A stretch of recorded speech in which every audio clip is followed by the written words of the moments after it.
Public Protection and Advocacy Bureau, and to her left is John Steffen. All are part of the team involved in today's announcement. We announced today a lawsuit against the major banks for unlawful and illegal foreclosure against homeowners in Massachusetts. This is the first comprehensive lawsuit seeking to attain accountability and real relief for the banks' role and their misconduct in the foreclosure crisis. We have two clear goals with this lawsuit. One is to provide for real accountability for the role that banks have played in unlawful and illegal foreclosures, and secondly, to provide for real and enforceable relief for homeowners in Massachusetts for the harm that that misconduct has caused. This suit is against Bank of America, Wells Fargo, J.P. Morgan Chase, Citi, GMAC, and also MERS and the parent corporation, MERS Corp. In the next couple of minutes, I want to do four things. I want to tell you what our suit alleges. I want to explain why it is important that we brought this suit. I want to talk about the bank's responsibility and our role in the past in looking at banks' role in predatory lending and in securitization and other misconduct. And I want to finally talk about why we are bringing this suit now. First, this suit seeks accountability against the banks for both cutting corners and also rushing to unnecessarily foreclose homeowners without following the rule of law. That bank conduct includes, and this is in the more than 60-page complaint that we filed, but in summary, that complaint includes allegations about wide and fraudulent use of false documentation in the bank's rush to foreclose on homeowners, commonly known or called robo-signing. Secondly, the suit alleges bank conduct of unlawful foreclosures in which banks began foreclosures without actually holding the mortgage, a process that's been ruled unlawful in Massachusetts by our Supreme Judicial Court in Commonwealth versus Ibanez.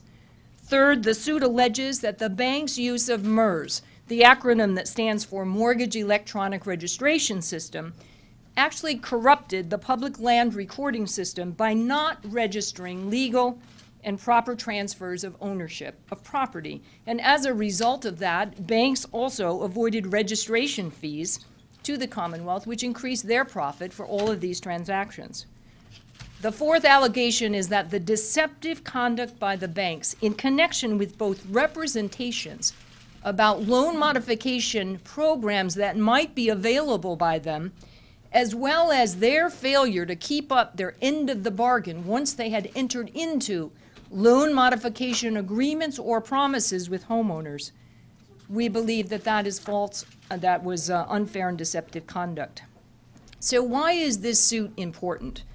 First of all, we believe that the stakes could not be higher at this stage of the game, that the foreclosure crisis continues to be at the root of the economic mess that we find ourselves in and our inability to turn it around. In the last 4 years, for instance, 5 million people in this country have lost their homes to foreclosure. In Massachusetts alone, more than 45,000 families have been foreclosed upon, and we know that there are thousands more today who are on the brink of foreclosure, struggling to stay in their homes, struggling to find loan modifications that would be appropriate. We hear directly every day from homeowners who are frustrated at their wits' end, who are seeking for loan modifications and who, frankly, are good candidates for loan modification. We also know that throughout Massachusetts there are not-for-profits who have the same experience we do. Let me give you an example. One not-for-profit in East Boston, since last January through June, was able to file and obtain loan modifications for 84 families. But meanwhile, there are 500 other applications for whom they have not been able to process and get the appropriate loan modifications, even though those are eligible candidates, good candidates for loan modification. That's just one example of a much larger emblematic problem across Massachusetts, and we are talking about unnecessary foreclosures. There's no question that addressing the foreclosure crisis and avoiding unnecessary and illegal foreclosure, helping people to stay in their homes, is the single most important task we face in turning this economy around. So let's talk a little bit about the bank's responsibility here. First, we acknowledge that in the sordid history of this economic crisis that no one group is solely responsible. We know that there's plenty of fault by government, by regulators, and in fact by many individual homeowners. We acknowledge that. We also believe that there is no question that the deceptive and unlawful conduct by Wall Street and the large banks played a central role in causing this economic crisis through predatory lending and securitization of those loans. It was the banks who were ultimately bailed out by taxpayers, while individual investors and homeowners were left on their own.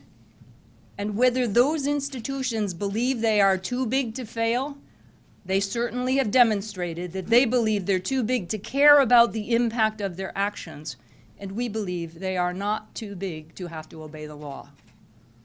Interestingly, we found in alleging this suit that it carries all of the hallmarks of what we saw in the predatory lending practices: low documentation, no documentation, false information, misrepresentations, and an absolute unwillingness and inability to care about what the impact of their behavior was, not just on individual consumers, but on cities and towns and the entire economy. We've seen that in Massachusetts. We've seen it across the country. The continued behavior every day of banks' behavior continues to fray the fabric of a very fragile economy, a fragile economy their own behavior contributed to. And now, as they rush to foreclose, we believe unnecessarily, unlawfully, in Massachusetts and indeed across the country, we say today, enough is enough. We have in the past focused on accountability and relief here in Massachusetts for homeowners. We've brought landmark cases on foreclosure rescue schemes and against major banks for their role in predatory lending, like Fremont and Option 1. We've had 3 major cases on securitization against Wall Street giants like Goldman Sachs, Morgan Stanley, and even this week against the Royal Bank of Scotland, recovering $52 million for Massachusetts. As a result of our actions in the last 5 years, we have recovered more than $600 million for Massachusetts and Massachusetts homeowners, and we have been able, through the structured settlements around loan modifications, been able to keep 24,000 people in their homes. But it's not enough. And so let me tell you why we filed suit today.